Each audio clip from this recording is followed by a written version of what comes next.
Hi guys! Welcome ulit sa aking vlog. Medyo matagal-tagal ako na hindi nakapag-vlog. Medyo na busy lang ako sa trabaho. Kaya marami nagpapagawa sa akin, medyo marami. So, ngayon lang ako ulit nakapag-vlog.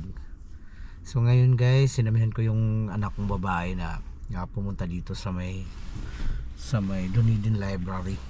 May inaasikaso siyang mga papilis para sa university. So ngayon hintay ko siya. So dito ako nakaparada sa may Dunedin Town Hall. Nakikita nyo guys, yan yung Dunedin Town Hall. So ang katabi nun, yan yung Dunedin Library.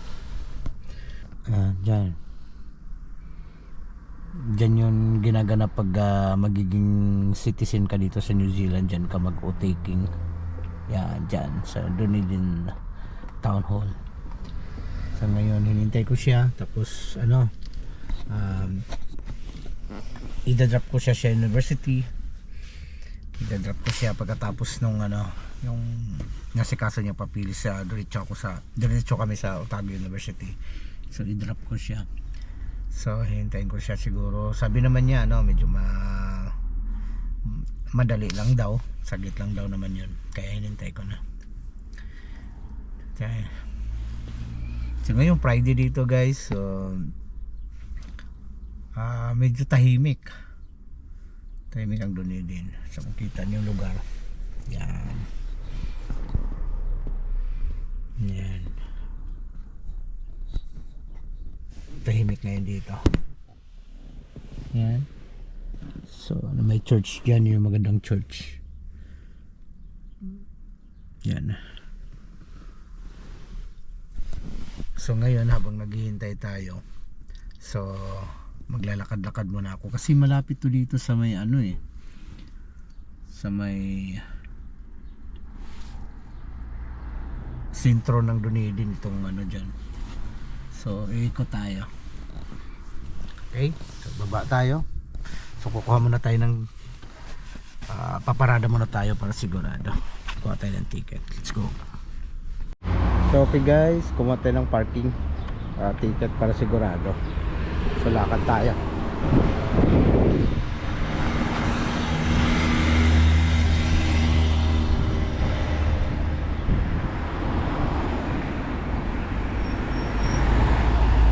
So let's go.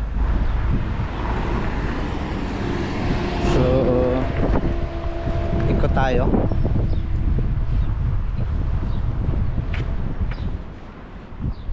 So dito yung guys, ito yung may magandang church dito. Yan. Magandang church dito sa may Dunedin.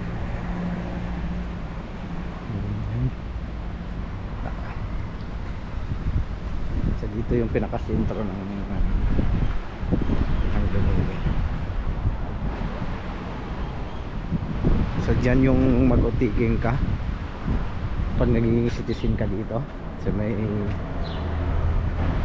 Glenroy Auditorium. So dyan kami nag-taking nung citizen kami dito. So yan.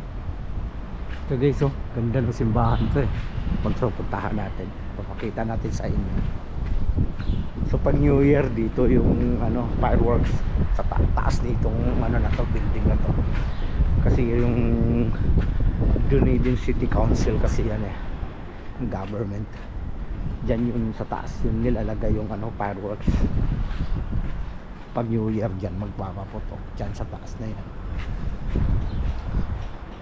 So ito tayo. So dito yung mga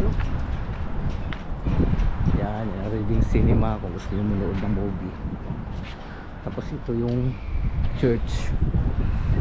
Kita mo sa St. Paul Anglican Cathedral. So ang ganda ng church guys. So Anglican Cathedral siya. So makita mo kita mo ganda. Ang ganda ng church. Ayan. So ayan, kita nyo.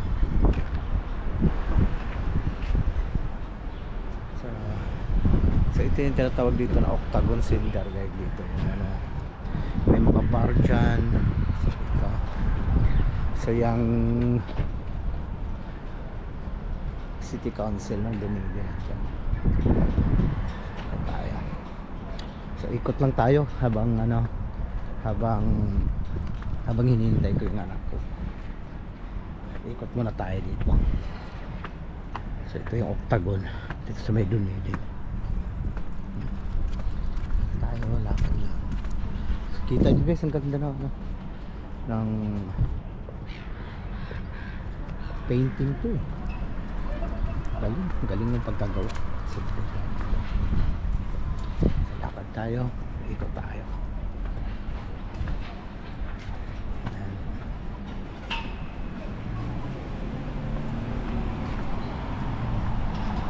Kadalasan may event guys dito sa Dunedin, dito ginaganap sa octagon.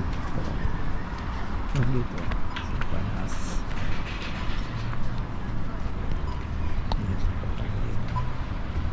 So lakad lang tayo.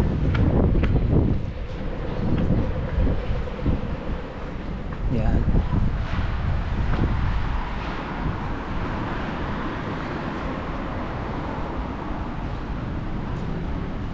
Dito yung mga bilihan ng ano, ito yung mga bilihan ng ano, ng gawa ng New Zealand. Kaya New Zealand siya. Kita nyo kung gusto nyo bumili ng mga pasalubong, souvenir, so nandito sa may Dunedin siya. Pwede rin kayo sa akin guys. Ayan, gumagawa din ako, kaya pwede kayo. Patay.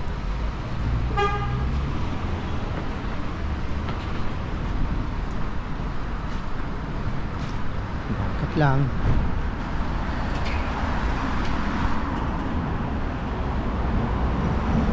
Ito yung sintro.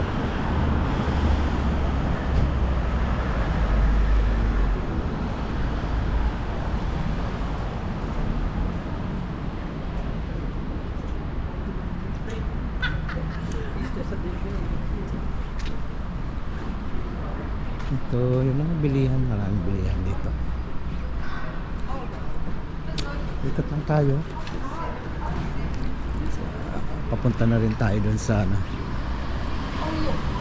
sa pinuntahan ng anak ko, yung Dunedin Library. So ito yung sentro ng Dunedin guys. Ito yung pinaka-sentro niya. Yan.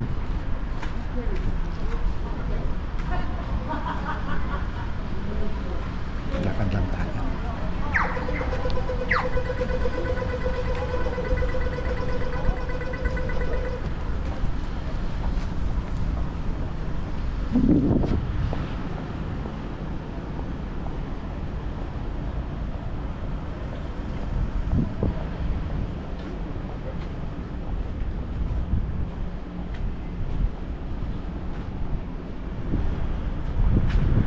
Diyan nagpunta yung anak ko.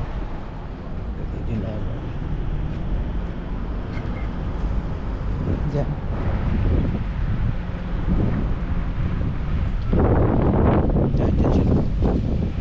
So, patay dito. Yan, ganun din. Nasa bangko. Pero siya.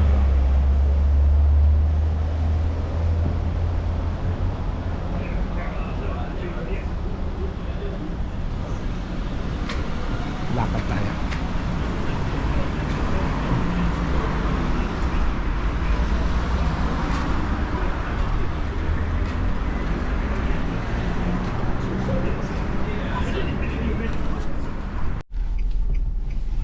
So guys, yun, binaba ko na yung anak ko. So nandito na ako sa university. So na rin ako guys. So, uwi na ako. So mamaya susunduin ko naman yan siguro mga gabi. Kasi may exam siya ngayon dito sa uni.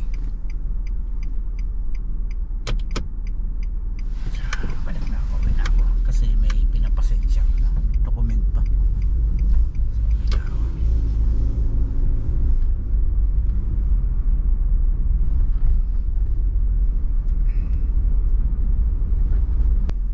Kaya yun guys, kailangan talaga yung support natin pag tayo magulang sa mga anak natin.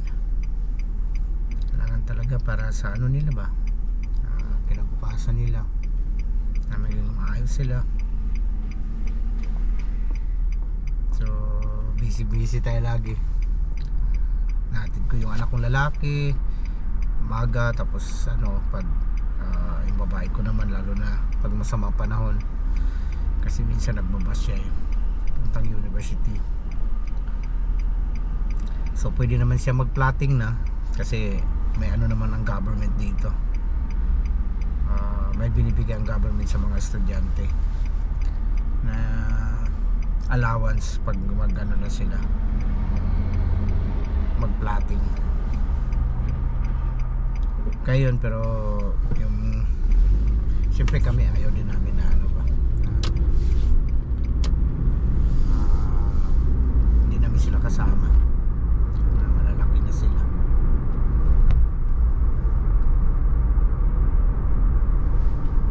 Kaya kasama pa rin namin, pero parang ayaw din naman nila na din iwan kami. Malapit lang guys yung university sa amin, siguro mga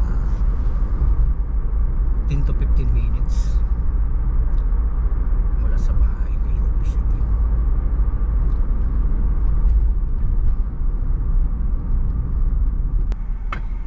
Dito malamig pa rin kahit na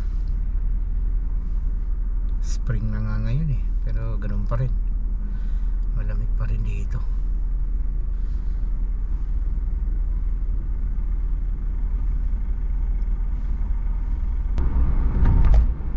Isang araw mag-ikot tayo guys dito sa mga pasyalan sa Dunigin. Ikotin natin kung ano yung magagandang pasyalan lang dito lang sa Dunigin. Tapos sa mga susunod, Queenstown, magagandang pasyalan dito. Nandito kasi sa New Zealand ang nandito sa south, dito sa lugar namin, maraming pasyalan dito sa New Zealand.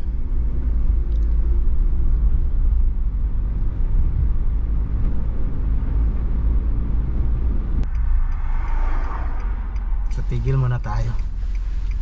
Kita ko lang sa inyo yung yung landmark ng Dunedin.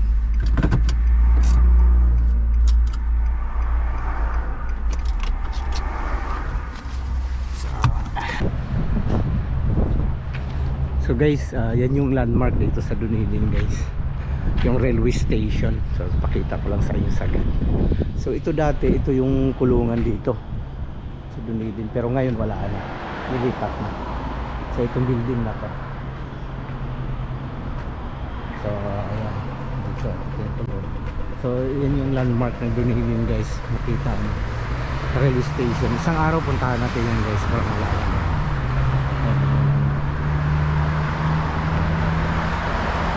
Ganda ng view nyo guys. So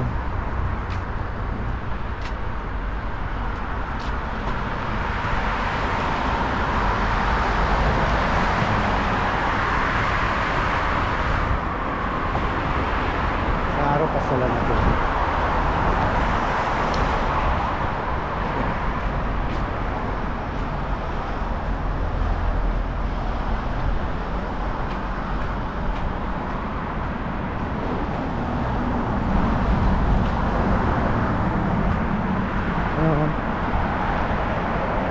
Tapos doon sa unahan yung museum naman, yung museum din siya doon sa unahan.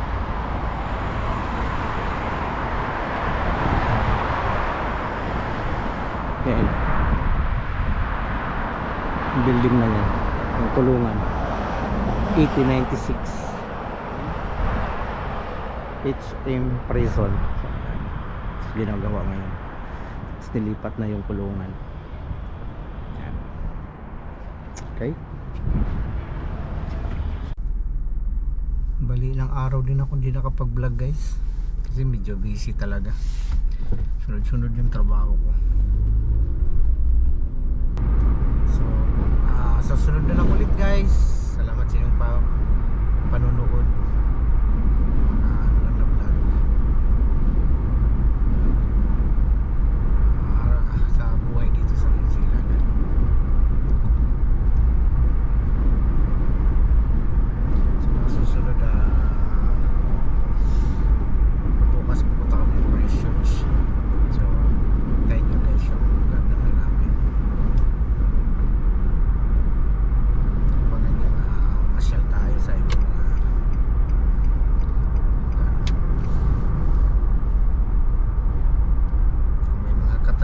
guys, nag-message lang ako. Katunungan nyo dito sa New Zealand, paano buhay.